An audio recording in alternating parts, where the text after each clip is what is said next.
Dr. Omana Edadan lahir pada 24 November 1953. Dia berasal dari keluarga terpelajar kelas menengah di Kanur, Kerala. Dari kecil, dia bercita-cita ingin menjadi seorang dokter, dan ketika dia tumbuh dewasa, Omana mendaftar di perguruan tinggi kedokteran untuk mempelajari oftalmologi. Setelah lulus dan menjadi dokter, dia menikah dengan kekasihnya bernama Dr. Radakrisan yang merupakan seorang dokter anak. Mereka lalu membuka klinik bersama di Kanur. Pasangan ini dikaruniai 2 anak. Keduanya menjalani kehidupan pernikahan yang bahagia. Omana kemudian memutuskan untuk berhenti bekerja dan fokus mengurus rumah dan merawat anak-anaknya yang masih kecil. Ketika rumah yang mereka tinggali memerlukan renovasi, Omana meminta suaminya untuk dicarikan kontraktor. Namun karena sang suami sangat sibuk, dia mempercayakan semua urusan perbaikan rumah pada Omana.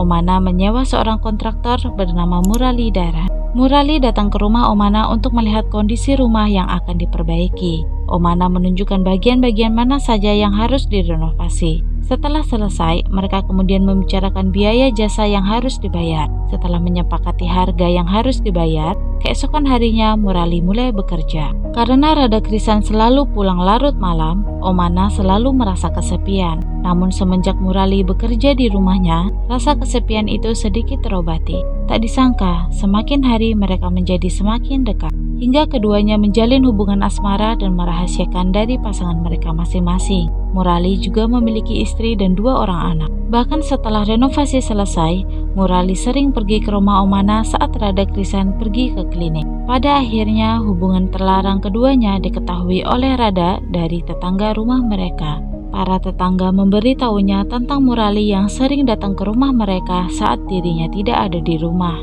Setelah perselingkuhan itu terungkap, Rada meminta Omana untuk berhenti menemui pria itu. Namun Omana menolak permintaan suaminya karena dia sangat mencintai Murali. Akhirnya Rada dan Omana bercerai dan hak asuh atas anak-anak mereka diberikan kepada Rada. Setelah terbebas dari tanggung jawabnya sebagai istri dan ibu, Omana kembali bekerja ke kliniknya. Namun sekarang kliniknya sepi. Tidak ada lagi orang yang berkunjung karena citra buruk mengenai perselingkuhannya telah tersebar di kota itu. Meskipun begitu, Omana masih menjalin hubungan dengan Murali. Dia tidak peduli dengan omongan orang-orang. Dia semakin tergila-gila pada Murali dan sampai memberinya banyak uang dan hadiah. Karena tak bisa lagi bekerja di kota itu, Omana mengajak Murali pergi ke Malaysia. Omana terlebih dahulu pergi ke sana menggunakan paspor palsu. Beberapa hari kemudian, Murali menyusul dengan paspor palsu juga. Mereka menikah di sana menggunakan identitas palsu dan tinggal di sana. Tetapi sebenarnya ada maksud lain Murali mau dengan Omana. Dia tidak benar-benar mencintainya. Dia hanya menginginkan uang dokter itu. Namun Omana tidak menyadarinya.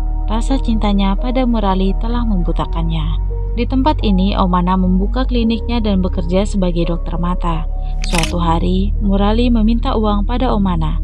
Namun saat itu Omana tidak memegang uang. Gaji bulan sebelumnya telah ia berikan semua pada Murali. Mereka mulai bertengkar karena hal itu. Pertengkaran semakin sering terjadi antar keduanya. Dan sejak saat itu, Omana tak lagi memberinya uang. Murali meninggalkan Omana dan pulang ke India. Beberapa hari kemudian, Murali menelpon Omana untuk meminta uang. Saat Omana tak memberi apa yang dia mau, Murali mulai mengancamnya. Kalau dia tidak diberi uang, Murali akan memberitahu pemerintah Malaysia kalau Omana menggunakan paspor dan dokumen palsu untuk tinggal di sana. Tak punya pilihan lain, akhirnya Omana mengirimkan sejumlah uang dalam jumlah besar. Murali terus-menerus memeras Omana. Bahkan Omana sampai harus menjual perhiasannya untuk menutup mulut Murali. Omana menyadari kalau dia tidak bisa terus-terusan hidup di bawah ancaman. Omana akhirnya menyusun sebuah rencana. Saat Murali menelpon untuk minta uang lagi, Omana memberitahu Murali kalau dia akan pergi ke India untuk menyerahkan uang dan perhiasan secara langsung. Omana mengambil cuti, terbang ke India dan tiba di Bandara Tiruvananthapuram pada tanggal 6 Juli 1996. Dia menginap di rumah saudara laki-lakinya. Keesokan harinya, tanggal 7 Juli, Omana pergi dari rumah saudaranya dan berbohong pada saudaranya kalau dia ada urusan di Delhi. Dia memesan tiket atas nama Teju dan pergi ke Ooty. Sesampainya di sana, Omana memesan kamar di stasiun kereta api, di mana tempat itu bisa disewa untuk turis yang menunggu kereta mereka. Omana menaruh 2 koper berisi barang-barangnya di sana. Pada tanggal 8 Juli, dia pergi berbelanja dan membeli plastik kantong sampah dan 2 koper. Selesai berbelanja, Omana memesan kamar mewah selama 3 hari di resort IGGI. Dia menelpon Murali, menyuruhnya untuk menemuinya di resort tersebut dan memintanya agar merahasiakan pertemuan mereka. Tanggal 9 Juli, Murali pergi ke sana. Dia berbohong pada istri dan keluarganya dengan mengatakan kalau dia ada pekerjaan di Coimbatore. Padahal dia pergi ke Oti untuk bertemu Omana. Tanggal 10 Juli, Omana membawa 2 koper yang baru ia beli ke kamar sewaan di stasiun. Setelah itu dia membawa Murali makan mewah di sebuah restoran. Selesai makan, mereka tak langsung kembali ke hotel. Omana mengajak Murali ke bar setempat dan membuatnya mabuk. Saat Murali sudah mabuk, Omana membawanya ke kamar sewaan di stasiun. Omana memberitahu pria itu kalau dia sudah pesan kamar di sana dan akan memberinya hadiah khusus untuknya. Sesampainya di sana, mereka akan mulai bersenang-senang. Namun sebelum itu, Omana memberitahu Murali kalau dia akan menyuntikkan obat yang akan membuat staminanya bertambah. Dalam keadaan mabuk, Murali menyetujui dan memberikan tangannya untuk disuntik. Omana lalu menyuntikkan natrium pentotal dalam dosis tinggi hingga membuat Murali overdosis dan tewas. Omana lalu menyeret mayat Murali ke kamar mandi dan mengeluarkan pisau bedah yang ia bawa. Dia membuat sayatan kecil di tubuh pria itu untuk mengumpulkan semua darah di satu tempat dan membuangnya ke toilet. Setelah itu dia mengeluarkan organ-organ tubuhnya dan memotongnya menjadi potongan-potongan kecil dan membuangnya ke toilet. Terakhir, dia memotong tubuh Murali menggunakan pisau daging. Dia membuang potongan itu ke toilet, namun tidak bisa larut karena terlalu besar. Akhirnya dia ambil lagi potongan itu menggunakan tangannya dan menyimpannya di plastik kantong sampah, lalu dimasukkan ke 2 koper yang baru ia beli. Dia juga menyimpan pakaian berlumuran darah yang ia kenakan saat itu dan juga pisau daging ke dalam koper. Omana membutuhkan waktu 3 jam untuk menyelesaikan semuanya. Setelah itu, Omana membersihkan kamar mandi. Dia kemudian tidur di kamar itu bersama mayat Murali. Pada tanggal 11 Juli, Omana keluar dari hotel membawa 4 koper. 2 koper berisi barang-barangnya dan 2 koper berisi potongan tubuh Murali dan pergi ke Coimbatore. Di sana dia memesan kamar di Mangala Hotel di mana dia kembali mencoba membuang potongan tubuh Murali ke dalam toilet. Namun gagal. Dia lalu pindah lagi ke sebuah hotel yang memiliki cerobong asap. Omana memesan kamar di hotel itu dan rencananya dia akan membakar potongan tubuh Murali di sana. Tapi ternyata cerobong asap itu hanya dekorasi. Dia sudah sangat bingung bagaimana membuang potongan itu. Waktunya semakin sedikit. Dia telah membeli tiket pulang ke Malaysia di tanggal 14 Juli. Waktunya tinggal 2 hari lagi. Ditambah lagi, mayat Murali mulai mengeluarkan bau busuk. Omana menyemprotkan parfum ke koper-koper itu untuk menyamarkan bau. Di dalam kamar, Omana mulai berpikir keras dan membuat rencana baru. Dia akan membuang tubuh Murali ke Cockers Walk di Kodai Kanal.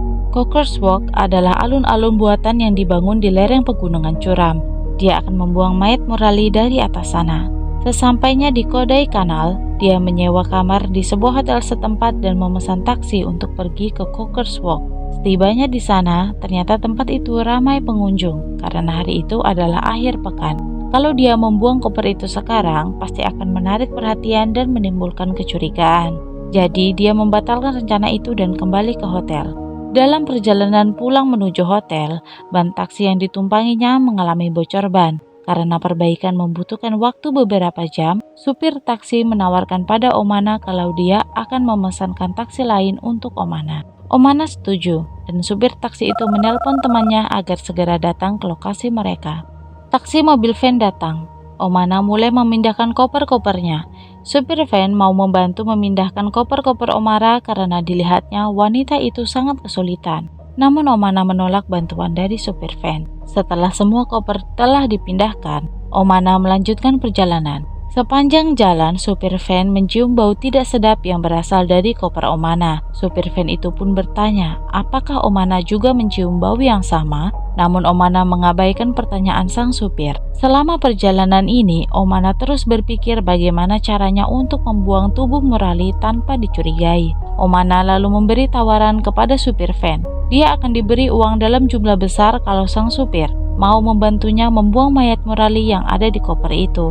Khawatir akan keselamatannya, supir van menyetujui tawaran tersebut dan memberitahu Omana kalau dia tahu tempat di mana Omana bisa membuang mayat itu tanpa ada siapapun yang bisa menemukannya. Setelah mendengar hal itu, Omana merasa tenang dan tertidur di dalam mobil. Melihat Omana yang sudah tertidur lelap, supir van menambah laju kendaraannya dan pergi ke kantor polisi. Sesampainya di sana, dia berlari ke dalam kantor polisi dan berteriak, memberitahu polisi bahwa penumpang wanita yang ia bawa membawa mayat. Omana terbangun dan terkejut karena dia sudah berada di depan kantor polisi. Dia akan melarikan diri, namun segera ditahan oleh polisi. Polisi membuka koper yang dibawa dan terlihat potongan-potongan tubuh manusia yang mulai membusuk. Omana dibawa ke dalam kantor polisi untuk diinterogasi, dan 2 koper itu dibawa ke Perguruan Tinggi Kedokteran Madurai untuk diotopsi. Ketika ditanyai, Omana langsung mengakui pembunuhan yang ia lakukan. Untuk memastikan kebenaran cerita Omana,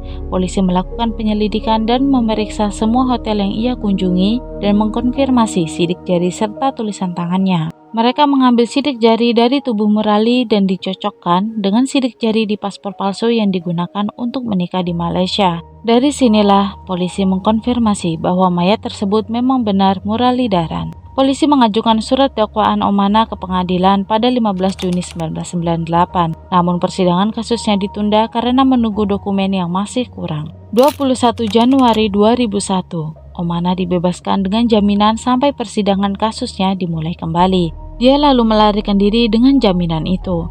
Kabar tentang Omana yang melarikan diri sudah terdengar sejak tanggal 29 Januari, hanya 9 hari setelah ia mendapatkan jaminan. Hingga kini, Omana masih belum diketahui keberadaannya dan masuk dalam daftar penjahat paling dicari di India. Dukung channel ini dengan share ke teman-teman kamu dan jangan lupa untuk klik tombol subscribe dan nyalakan loncengnya. Terima kasih.